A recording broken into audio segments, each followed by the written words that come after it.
জুমার দিন সকালবেলা ফজরের নামাজের পর থেকে ফেরেশতারা যতগুলো মসজিদে জুমা অনুষ্ঠিত হয় ওই মসজিদে ঢোকার প্রতিটা দরজার মধ্যে দাঁড়িয়ে থাকে। কারা কারা আগে আগে জুমার নামাজ পড়ার জন্য মসজিদে যায়, প্রত্যেকের নামগুলো একটা জান্নাতের রেজিস্ট্রি খাতার মধ্যে তুলে নেয়। এই নামগুলো স্পেশালি আল্লাহর কাছে পাঠানোর জন্য। সুবহানাল্লাহ কইবেন না? সুবহানাল্লাহ। ডানে বাঁয়ে সামনে পেছনে যতগুলো দরজা, প্রতিটা দরজায় ফেরেশতারা বসে থাকে। কে আগে আসলো নাম তুলে দেয়। তুলতে তুলতে তুলতে তুলতে খতিব সাহেব যখন খুতবা দেওয়ার জন্য মিম্বারে যেয়ে বসে যায়, ফেরেশতারা তাদের খাতা বন্ধ করে তারাও খতিব সাহেবের সামনে জুমার খুতবা শোনার জন্য বসে যায়। পড়েন সুবহানাল্লাহ। প্রথম জুমার দিন জুমার মসজিদে যে ঢুকবে, বিশ্বনবী বললেন আল্লাহর রাস্তায় একটা উট কুরবানি দিলে যেই সওয়াব, এই সওয়াব আল্লাহ আমলনামায় দিয়ে দেয়। দ্বিতীয় পর্যায়ে যে ঢুকে, বিশ্বনবী বললেন বাকারা, গরু কুরবানির সওয়াব পায়। তিন নম্বরে যে ঢুকবে, বিশ্বনবী বললেন কাবশা, হাদিসের ভাষায় এসেছে আল কাবাস, কাবাস মানে হলো বকরি, বকরি কুরবানির সওয়াব। চার নম্বরে যে ঢুকবে তার হচ্ছে দাজাজা, দাজাজা মানে মুরগি। পাঁচ নম্বরে যে ঢুকবে, বিশ্বনবী বললেন বাইদা, নোয়াখালীরা কয় বয়দা, আমরা কই আন্ডা, কুমিল্লায় কই ডিম। আছে না নাই? আছে। তো এই বয়দা আল্লাহর রাস্তায় দান করে দিলে যেই সওয়াব, পঞ্চম ব্যক্তি ওই সওয়াব পাবে। এই পাঁচ জনের পরে আর লেখালেখি নাই, বাকিদেরটা নরমাল এন্ট্রি করে সব ফেরেশতারা খুতবা শোনার জন্য বসে যায়। সুবহানাল্লাহ, সুবহানাল্লাহ। তো জুমার দিনে আগে আগে যাবেন তো ইনশাআল্লাহ? সবাই রাজি আছেন ইনশাআল্লাহ? চিৎকার করে পড়েন ইনশাআল্লাহ, ইনশাআল্লাহ।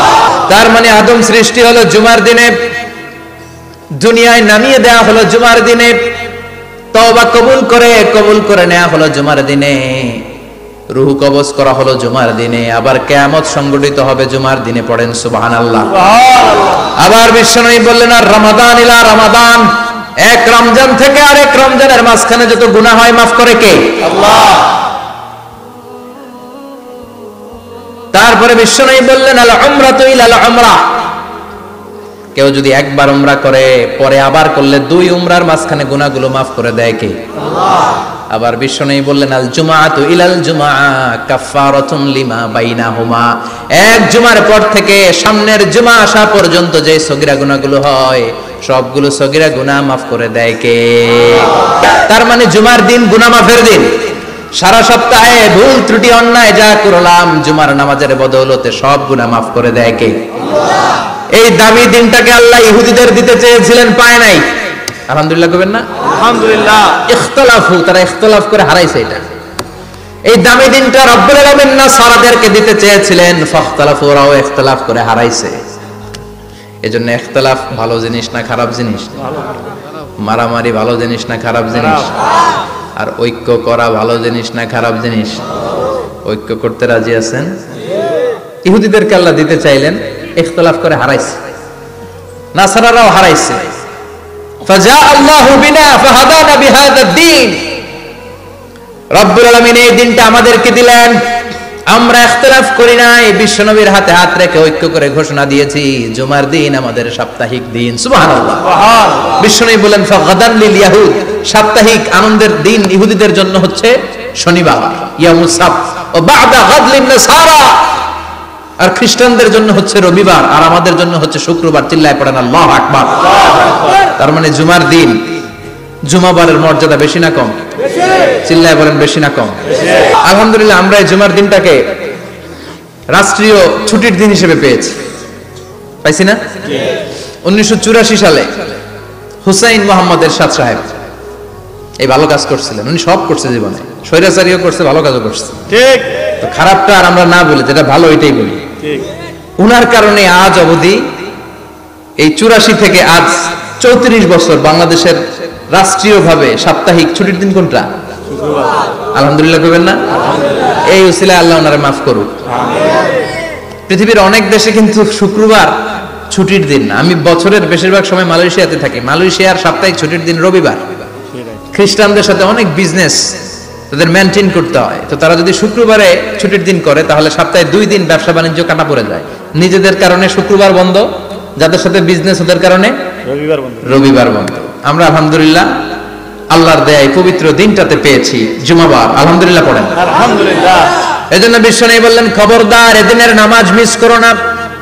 মান তারাকা সালাসা জুমাইন তাহাউনান, গাফলতি করে টানা 3টা জুমা যে ব্যক্তি মিস করলো, তাবা আল্লাহু ফি কলবিহি, রব্বুল আলামিন ওই লোকটার অন্তরের মধ্যে মোহর মেরে দেয়। ওয়া কুতিবা ফি জুমরাতিল মুনাফিকিন, মুনাফিকদের খাতায় তার নাম তুলে দেয়। 3টা জুমা যদি কেউ মিস করে, 2টা পানিশমেন্ট। এক হচ্ছে তাবা আল্লাহু ফি কলবি, আল্লাহ অন্তরে মোহর মেরে দেয়। ভালো কথা ভাল লাগে না, নামাজ ভাল লাগে না, আজান ভাল লাগে না, ইসলাম ভাল লাগে না, শুধু মौज মাস্তি ভাল লাগে, গান বাজনা ভাল লাগে, এরকম আছে না নাই? জুমার নামাজে যায় না। আরেকটা হলো কুতিবা মিনাল মুনাফিকিন, মুনাফিকদের খাতায় নাম তুলে দেয়। আল্লাহ হেফাজত করো, আরো জোরে পড়েন আমিন। জুমার দিন আগে আগে মসজিদে আসবেন ইনশাআল্লাহ। সবাই রাজি? ইনশাআল্লাহ। আসেন, আল্লাহ জুমার ব্যাপারে কি ওয়াজ আমাদেরকে করলেন আমরা শুনি। শুনতে রাজি? আল্লাহ বললেন, ইয়া আইয়ুহাল্লাযীনা আমানু ইযা নুদিয়া লিস-সালাতি মিন ইয়াউমিল জুমআতি ফাসআউ ইলা যিকরিল্লাহি ওয়া যারুল বাই', যালিকুম খায়রুল লাকুম ইন কুনতুম তা'লামুন। পড়েন না আল্লাহু আকবার। আল্লাহ বললেন, ও আমার মুমিন বান্দারা শোনো শোনো। আপনাদেরকে অ্যাড্রেস করে আল্লাহ বলছেন, ও আমার মুমিন বান্দারা শোনো, ইযা নুদিয়া লিস-সালাতি মিন ইয়াউমিল জুমআ, জুমার নামাজের আযান যখন দেয়া হয়, ফাসআউ ইলা যিকরিল্লাহ, আল্লাহর স্মরণে তোমরা ধাবিত হও। ওয়া যারুল বাই', কেনাবেচা বন্ধ করে দাও।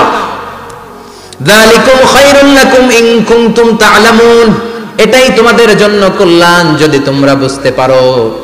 জুমার নামাজের আযান যখন হয়, ফাসআউ ইলা যিকরিল্লাহ, আল্লাহর স্মরণে তোমরা বের হয়ে যাও। আল্লাহু আকবার।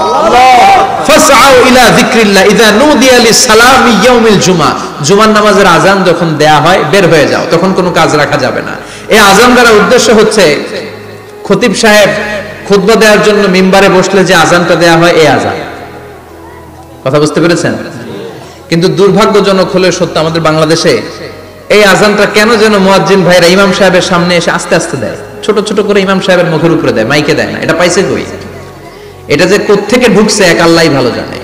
আযান মানে অ্যানাউন্সমেন্ট। আযান মানে কি? কথা বলেন। অ্যানাউন্সমেন্ট কি জোরে হবে না আস্তে? তো সব আযান মাইকে এত সাউন্ড করে, এই আযানটা ইমাম সাহেবের মুখের সামনে এসে ছোট ছোট করে কেন দেয়? এটার কোনো দলিল আছে বলে আমার জানা নাই। এই আযানটা মাইকে হতে হবে। আমি পৃথিবীর যত দেশ ঘুরেছি, অনেক বড় বড় মসজিদে আমি জুমার সালাত করেছি, সব জায়গায় মক্কাতুল মুকাররমা সহ মসজিদে নববী সহ সব জায়গায় খতিব সাহেব জুমার মিম্বারে বসার পরে যে আযানটা দেয়া হয়, এটা অন্যান্য আযানের মতো মাইকে দেয়া হয়। আল্লাহ বললেন, ইযা নুদিয়া লিস-সালামি ইয়াউমিল জুমআ, জুমার দিনে আযান যখন দেয়া হয়, এই আযান দ্বারা উদ্দেশ্য হচ্ছে খতিব বসলে যে আযান 12:30 12:15 দিকে যে আযান, এই আযান উদ্দেশ্য নয়। বিশ্বনবীর সময় এই 12:30 12:15 দিকে যে আযান ছিল, এটা ছিল না। বিশ্বনবীর সময় ছিল না, আবু বকরের সময় ছিল না, সাইয়েদনা ওমর ফারুকের সময় ছিল না। এটা চালু হয়েছে সাইয়েদনা উসমান যুন্নুরাইনের সময়। তখন মদিনাতে মানুষের সংখ্যা অনেক বেড়ে গিয়েছে, লোকজন আর জায়গা হয় না, মুসল্লিতে ঠাসাঠাসি। উনি ঘোষণা দিলেন, সুক জাওরা, জাওরা নামক বিশাল একটা বাজার আছে, ঘোষণা দিলেন এখন থেকে ওই জায়গায় জুমার নামাজ হবে। মানুষ যেন আগ থেকে প্রস্তুতি নিয়ে আসতে পারে, এজন্য জাওরা নামক বাজারে উনি আর একটা আযান দেওয়ার প্রচলন করলেন। সুবহানাল্লাহ। সেখান থেকে আজ অবধি আমরা এই অতিরিক্ত আযানটা দিয়ে থাকি। এটা নবীর সুন্নাত না, এটা সাহাবীর সুন্নাত। বিশ্বনবীর সুন্নাহ মেনে নেওয়া যেমনি আবশ্যক, 4 খলিফার থেকে পাওয়া সুন্নাতগুলো মেনে নেওয়া আবশ্যক। বিশ্বনবী বললেন, আলাইকুম বিসুন্নতি ওয়া সুন্নাতিল খুলাফায়ে রাশিদিন আল মাহদিয়িন, আমার সুন্নাত ধরবা, হেদায়েত প্রাপ্ত 4 খলিফার সুন্নাত ধরবা। কেমনে ধরবা? ইক্ষু চিনেন? ইক্ষু না গ্যান্ডারি নাকি আখ না কুশাই? হ্যাঁ, আখ। কাঁচা আখ খাই কি করে? এই সামনের দাঁত দিয়ে ভাঙে না? সামনের দাঁত দিয়ে বলে ভাঙে, চাপার দাঁত দিয়ে, এই জায়গার দাঁত দিয়ে শক্ত করে ধরতে হয়। বিশ্বনবী বললেন, আব্দু আলাইহা বিন নওয়াজিজ, আমার সুন্নাত আর সাহাবীদের সুন্নাতকে চাপার দাঁত দিয়ে আঁকড়ে ধরো, যাতে ছুটে না যায়। চিল্লায় পড়েন আল্লাহু আকবার। এটা সাইয়েদনা উসমানের সুন্নাত। বিশ্বনবী বললেন, ইযা নুদিয়া লিস-সালাহ মিন ইয়াউমিল জুমআতি ফাসআউ ইলা যিকরিল্লাহ, জুমার দিনের আযান যখন দেয়া হয়, ফাসআউ ইলা যিকরিল্লাহ, আল্লাহর স্মরণের দিকে ধাবিত হও। দেরি করো না। দেরি করা যাবে না। আজান হইলে কোনো কাজ রাখবেন? কোনো ব্যস্ততা থাকবে? কাজ একটাই, জুমার নামাজ। চিল্লায় বলেন কাজ একটাই, সেটা কি? জুমার নামাজ। আল্লাহ বললেন ফাসআউ, ফাসআউ এর শাব্দিক অর্থ হচ্ছে দৌড়াও। আসলে কি? তো এই দৌড়াও দিয়ে আসলে দৌড়াও বোঝানো হয়নি, এটা দ্বারা বোঝানো হয়েছে আল মুবাদারা ওয়াল ইহতিমাম, ইম্পর্টেন্স দেয়া, এমফাসাইজ করা, গুরুত্বের সাথে আগে আগে প্রস্তুতি নাও। ফাসআউ দ্বারা দৌড়ানো বোঝানো হয়নি, প্রমাণ কি? কারণ বিশ্বনবী দৌড়ে দৌড়ে নামাজে যেতে নিষেধ করেছেন। বিশ্বনবী বলেছেন ইদা উকিমাতিস সালাহ, মনোযোগ দিয়ে শুনেন, ইদা উকিমাতিস সালাতু ফালা তাতুহা তাসআউন ওয়া আতুহা তামশুন আলাইকুম বিসাকিনাহ ফামা আদরাকতুম ফাসাল্লু ওয়া মা ফাতাকুম ফাতিম্মু। যখন নামাজ শুরু হয়ে যায় দৌড়ে দৌড়ে যাবে না। তামশুন, হেঁটে হেঁটে যাও। আলাইকুম বিসাকিনাহ, ধীরে ধীরে যাও। ফামা আদরাকতুম ফাসাল্লু, ইমাম সাহেবের সাথে যে যত রাকাত পাবা পড়বা। ওয়া মা ফাতাকুম ফাতিম্মু, যেটা ছুটে যায় নিজে নিজে পড়ো, কবুল করে নেবে কে? আল্লাহ। কিন্তু দৌড়ে যায় নামাজ ধরা যাবে না। খবরদার, ধীরস্থির ভাবে যাবেন। হাঁটার মধ্যে একটা গুরুত্ব দিয়ে তাড়াতাড়ি ধরতে চাবেন, কিন্তু দৌড়ে যাওয়া যাবে না, নিষেধ করেছেন। অনেক মুসল্লিরা এটা করে।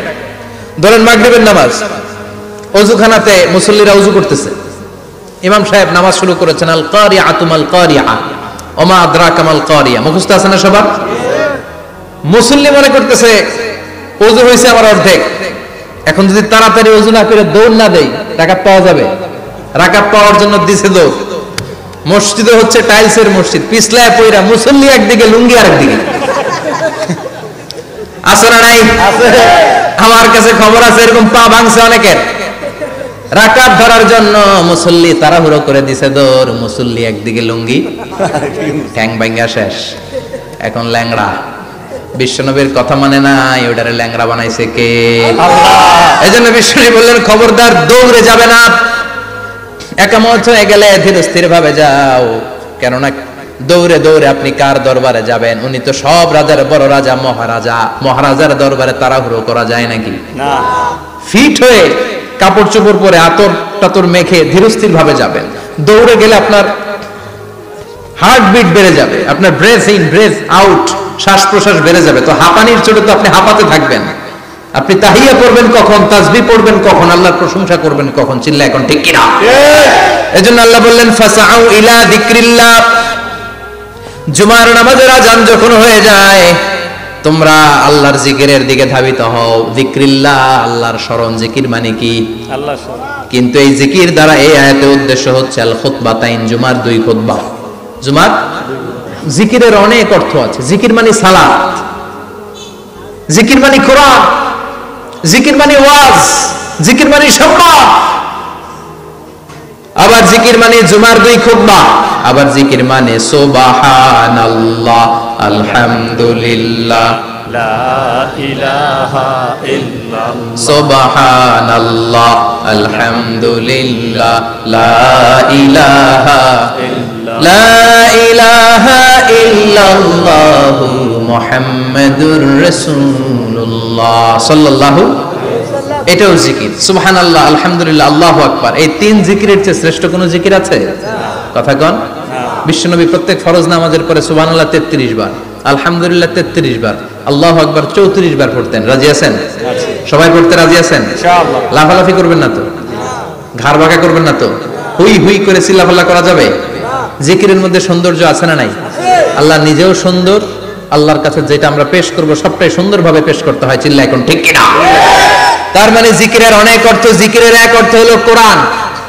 জিকিরের এক অর্থ কি? কোরআন। আপনি যখন কোরআন পড়েন তখন জিকির করেন কার? আল্লাহ। কথা বলেন। আবার আপনি যখন নামাজ পড়েন জিকির করেন কার? আল্লাহ।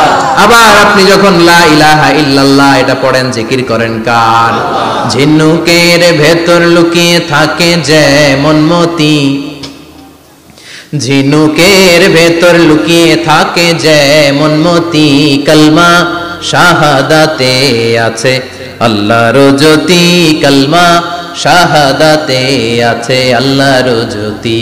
পড়েন সুবহানাল্লাহ। সুবহানাল্লাহ। লা ইলাহা ইল্লাল্লাহ সবচেয়ে শ্রেষ্ঠ জিকির।